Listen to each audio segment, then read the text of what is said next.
So I'm going to kick off with a sort of quick introduction, and then we'll really learn from the experts, because I'll have two mayors joining me on stage. So what are the commercial determinants of health?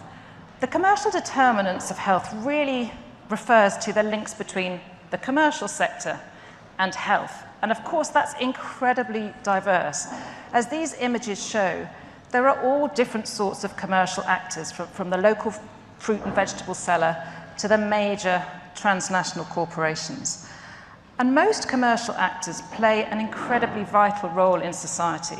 They provide the medicines we need, they give us jobs, they provide the computers we're using, and so on. But over recent decades, there's more and more evidence that some commercial actors and their products and their practices are having an increasingly negative impact on health and indeed on equity. And so key examples of this are the non-communicable disease epidemic, the climate crisis and deaths from air pollution, as we've been hearing, and widening inequalities. There is a whole variety of definitions now around for the commercial determinants of health, but a simple one I've put here, and that is factors that influence health which stem from the profit motive. I think that can be a little bit negative, because it implies actually that profit is always going to trump health, and that every commercial actor's key purpose is profit. And that might be the case for the biggest commercial actors. But we all know that there are local businesses that have a whole host of purposes, and actually, as well as making a profit and a living, that they're committed to the local community.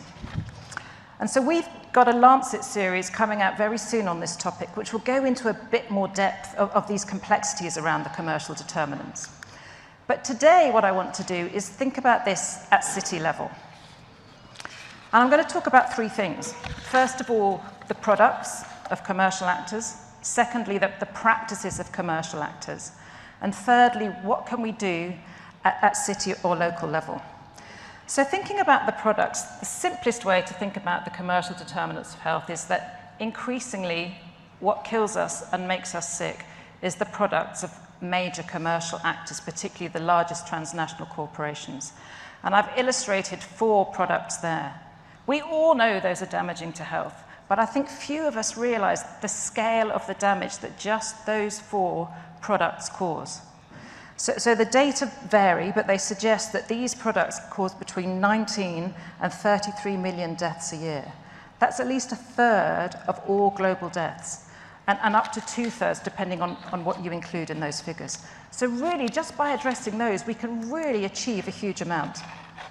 But the complexity comes because of commercial practices, okay? The problems aren't just these products. I'm just going to talk about 2 practices today. So the first is political practices. And the key issue is we know how to tackle NCDs. It's been written in this report, Best Buys, for a number of years. But many countries and cities and local governments are struggling to put these policies in place because they face opposition from incredibly powerful commercial actors. And we've done a lot of work on this, and we've studied the influence of these actors on different policies and at different levels, from global to local. And the evidence is really clear that these corporations consistently oppose Best Buy policies, but they do so using the same arguments and strategies each time. And so actually we've developed a taxonomy to help us understand that, in the hope that actually we can then use that taxonomy to predict and prepare and counter those industry efforts to derail policy. But at the end of the day, of course, political will is vital. We've just heard from Sadiq Khan, the Mayor of London, how there was significant opposition to his policy to ban fast food advertising on London transport. But you can stand up to that with political will and past policies. So the other commercial practice I thought I'd just highlight quickly is what we group together and call labour and employment practices. And there have been 2 trends over recent years that I think are problematic to health, or particularly problematic to health. So one is the growing pay gap between executive and average worker pay. And the graph here shows that the current pay gaps in a number of countries, so you've got the US, then India, the United Kingdom, So this is the ratio between executive and average worker pay. Those are incredibly large ratios, and in fact, if you were to look at city level, very often that ratio would actually be even larger. But the key issue is that ratio has been getting bigger and bigger.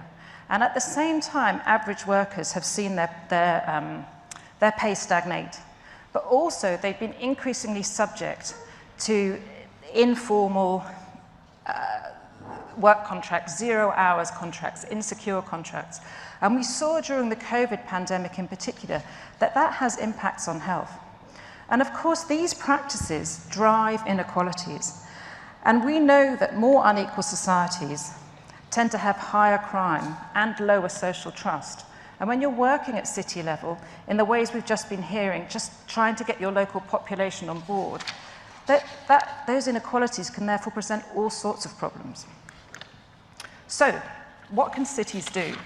And here I should say, I'm no expert at city level, but what I've tried to do is think about this and just very simply split this into two buckets, if you like. So on the one hand, what I've called regulating the bad.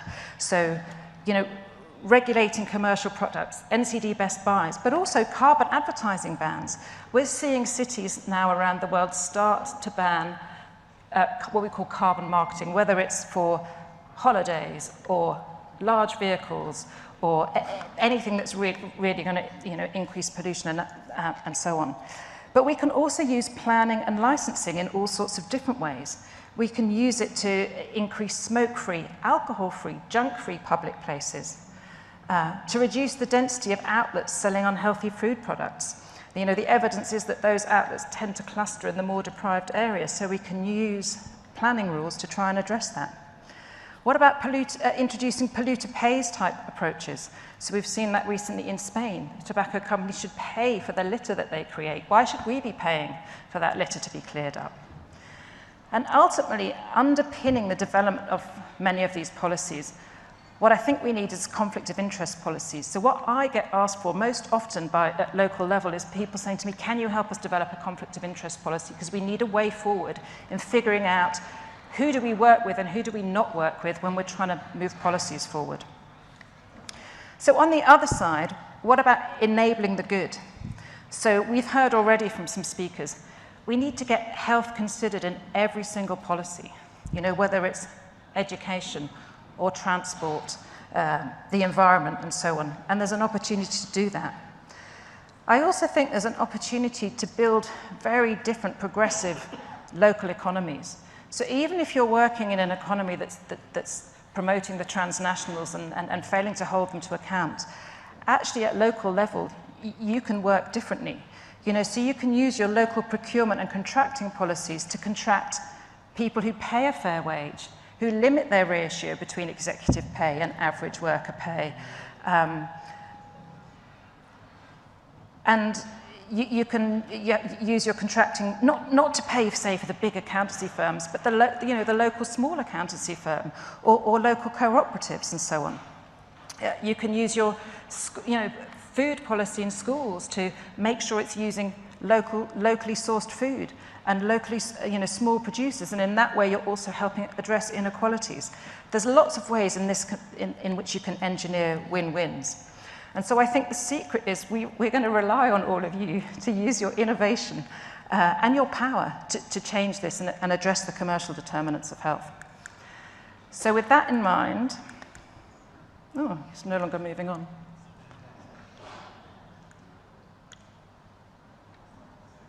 Not working?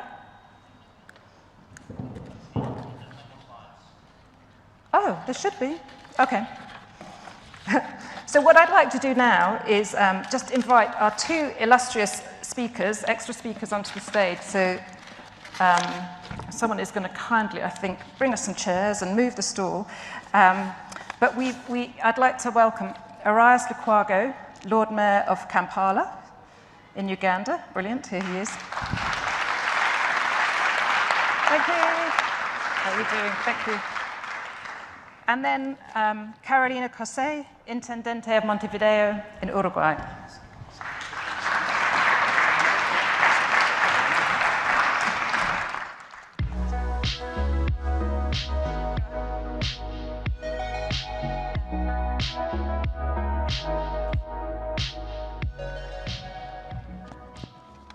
So thank you so much for joining us on stage.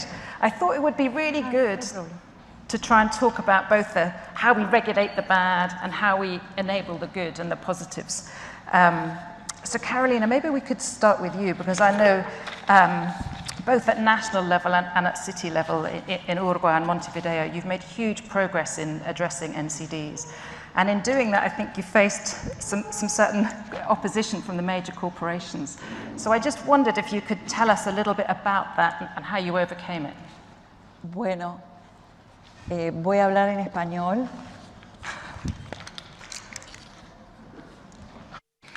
Voy a dar tiempo para que sintonicen. I'll give you a little bit of time so you get onto the right channel, which is channel number 1.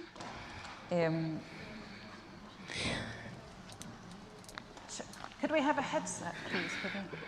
Would you translate? Okay. Montevideo tiene una So in Montevideo, we had a long trajectory when we fighting in the fight against NCDs. Is something that didn't start from a single point, and from just myself. It started in the 90s, 1990, led by our mayor at the time and then president of our republic, Tabaré y Vázquez, who made a ban against smoking within our buildings, within the town hall. And then other regulations followed and ensued. It's not working? You can hear me? 1, 2, 1, 2. Yeah, I can hear now, but it's going in and out a little bit. Now? ¿Probamos? 1, 2, 1, 2. Bueno. A eso siguió una serie de medidas. Then we had other measures, other regulations for Montevideo. We banned smoking in closed environments, closed premises, and then in any workplace as well, as many examples we have seen today. So Montevideo became the first smoke-free city. And then in 2006, the whole of Uruguay was smoke-free in closed premises. After that, we were taken to court by Philip Morris. And I want to say this from a personal viewpoint. I'm not representing anybody. This is my personal point of view. I'm so thankful to Bloomberg because they supported us enormously in this court case. And then another minor detail, but at the time, through the struggle, through the court proceedings, Philip Morris versus Uruguay, Mike Bloomberg took a photo with Tabaré Vázquez, with our president. That was key. That was a great message. We were not alone. And Uruguay won the case, and I think this paved the way, set a precedent, if you will, for what is a great example for the rest of the world, because Philip Morris was given commercial reasons as the fundamentals of their case, of their proceedings. And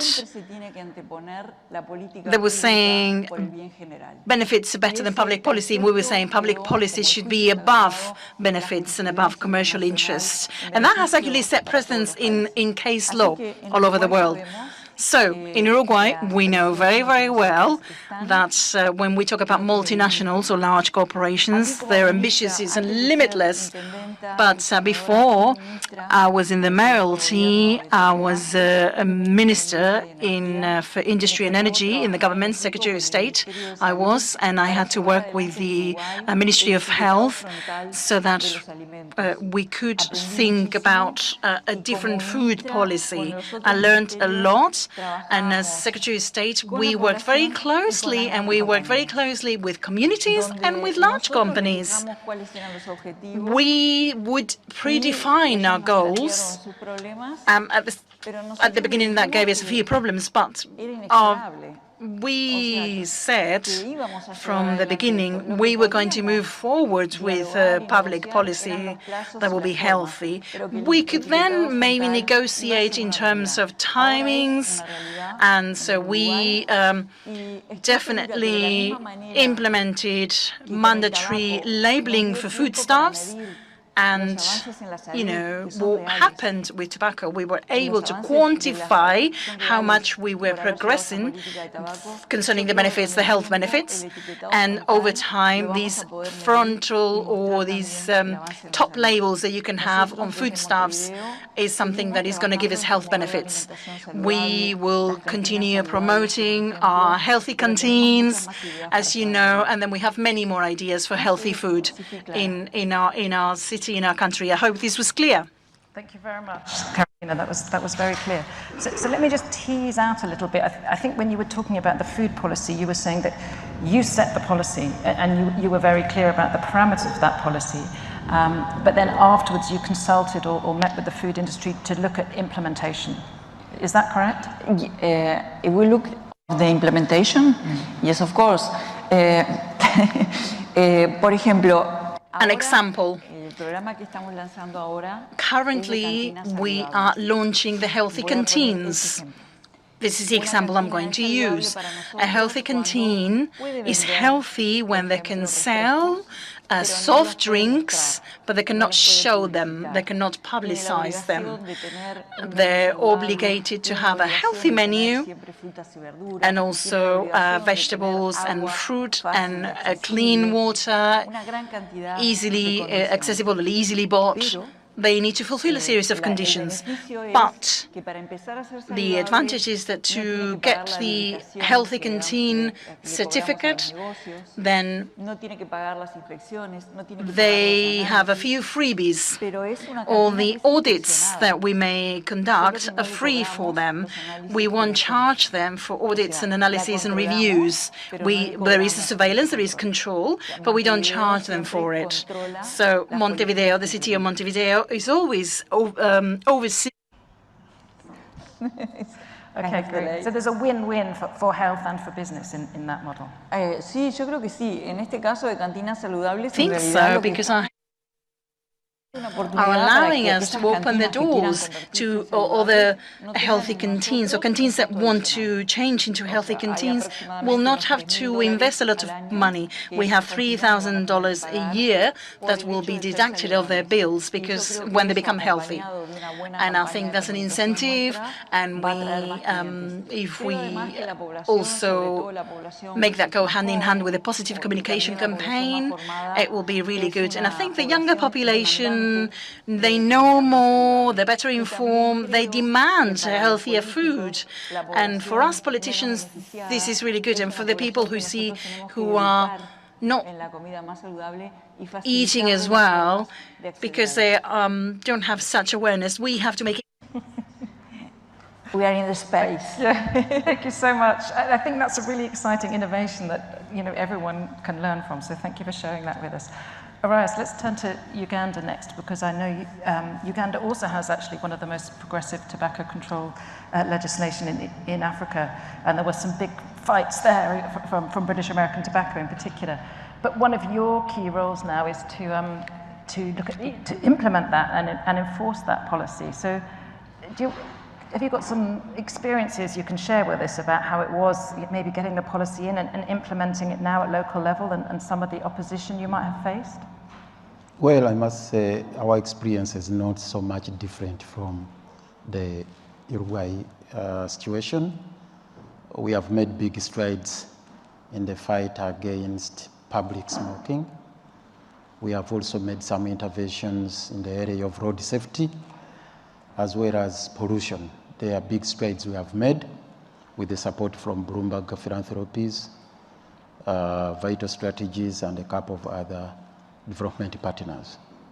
But specifically with the smoking, tobacco control, we as a nation ratified the World Health Organization Convention way back in 2007.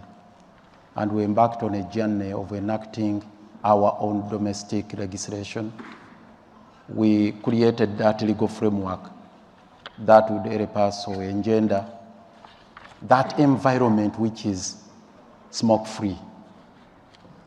And in 2016, we had that Act of Parliament enacted. But again, battles started. Actually, even in the process of having that legislation, we had the battles spearheaded by BAT, British American Tobacco. They fought our efforts, left, right, center. They were mobilizing even local farmers there, because we have over 20,000 local farmers. And hitherto, tobacco growing was considered as one of the major economic activities. Actually, it was on the list, tobacco was on the list of our cash crops. And to strike it off the list, it has been a nightmare. It's been a fight. So fast forward, when the law was enacted in 2016, just like what happened in her city, BAT dragged us to the Constitutional Court. We got embroiled in protracted litigation until 2019 when we won the case.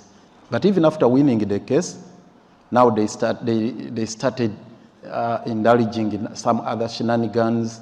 Eventually, they worked on covert and overt machinations of undermining our efforts, including bringing farmers to demonstrate, mobilizing them to do this, and so on and so forth, and also undermining the good aspects of the legislation, because I must proudly say, I think on the African continent, we have the best legislation as far as tobacco control is concerned. But now implementation is a challenge, courtesy of, thanks to the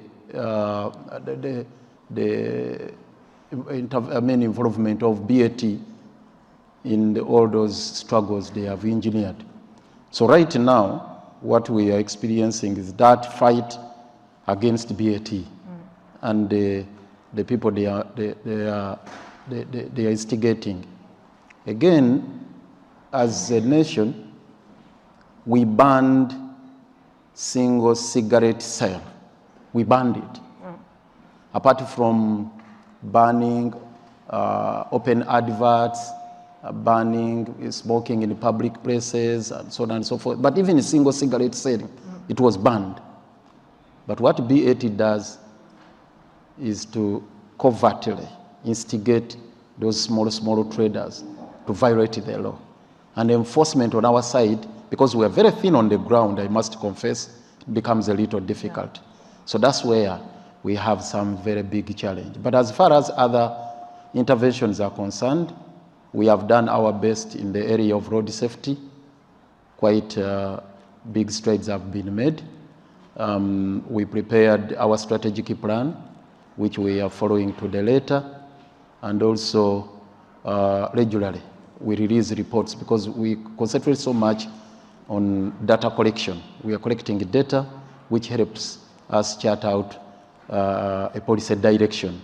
Of course, again, with the support of the Bloomberg Philanthropies initiatives. You realize we have a unique problem as a city. I think this we share with Lagos, Abuja, and the Far East, I think, in India, where they have tukutuku, that motorcycle transport, public transport. Okay. Tukutuku, in our case, we have what we call boda. It's public transport offered by motorcycles. And I think in Lagos, they call it Okada. It's a very, very big challenge in terms of addressing issues of road safety.